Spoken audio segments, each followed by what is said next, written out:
नागपूरमधील बोगस शिक्षक घोटाळ्यात निलेश मेश्राम हे मुख्य सूत्रधार असल्याची माहिती मिळते।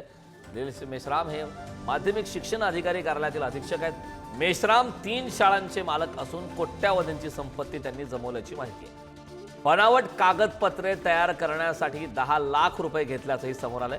निलेश मेश्राम यांच्या संपत्तीची चौकशी होणार असल्याची सुद्धा आता माहिती आहे।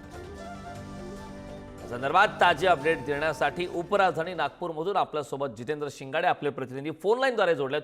जितेंद्र, खरं तर बोगस शिक्षक घोटाळ्यासंदर्भात मेश्राम हे मुख्य सूत्रधार असल्याचं आता उघड झालंय। नेमका हा घोटाळा काय आणि मेश्राम यामध्ये मुख्य आरोपी कसे काय? गेल्या 8 दिवसापासून नागपुरातील हा बोगस शिक्षक भरती घोटाळा गाजतोय। पुढारी न्यूज वारंवार याचा पाठपुरावा देखील करतोय आणि यामध्ये निलेश मेश्राम हे उप अधीक्षक कार्यालयात शिक्षण अधिकारी कार्यालयातील अधीक्षक आहेत।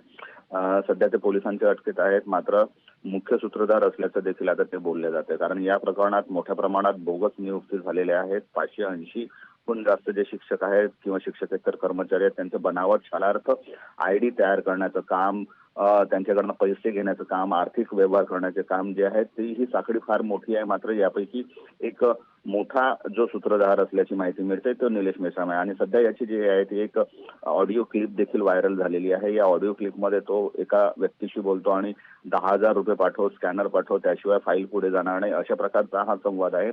याची या ऑडिओ क्लिपची पुष्टी भले पुढारी न्यूज करत नसली तरी ही ऑडिओ क्लिप निलेश मेश्राम याची असल्याची सांगण्यात येत आहे आणि तशी त्या पद्धतीने व्हायरल देखील होते। पोलिसांनी या प्रकरणी आतापर्यंत एकूण 5 जणांना अटक केलेली आहे। त्यापैकी एक निलेश मेश्राम देखील आहे। शिक्षण उपसंचालक उल्हास नरड हे देखील त्यात समावेश आहे आणि निलेश मेश्राम यांची शाळा आणि संपत्त्या ज्या आहेत त्या आता पोलिसांच्या रडारवर आलेल्या आहेत। कारण यांच्या काही अनेक शाळा असल्याची देखील माहिती आहे आणि सोबतच कोट्यवधीची संपत्ती देखील निलेश मेश्राम याच्याकडे असल्याची माहिती आहे। त्यामुळे आता अनेक स्तरातून या संपूर्ण प्रकरणाची जी आहे ती चौकशी भले पोलीस करत असले तरीही SIT स्थापन करून या संपूर्ण घोटाळ्याची चौकशी करण्याची मागणी आता विविध स्तरातून करण्यात येत आहे। ज्यामध्ये शिक्षण संघटना असतील किंवा शिक्षक असतील किंवा जे यामध्ये पीडित आहेत किंवा जे तक्रारदार आहेत त्यांनी देखील आता एक जण समोर येऊन हा घोटाळा कसा झाला किंवा गेल्या काही 5 ते 7 वर्षापासून हा घोटाळा सुरू होता, मात्र याकडे कायम दुर्लक्ष करण्यात आलं। कारण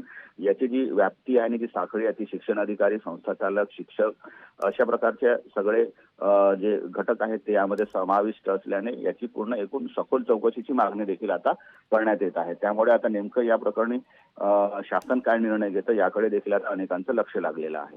करण, नक्कीच जितेंद्र, या संदर्भात शासनाचा नेमका निर्णय आगामी काळात काय होतो हे पाहणं महत्त्वाचं आहे। खूप खूप धन्यवाद या महत्त्वपूर्ण अशा माहितीसाठी।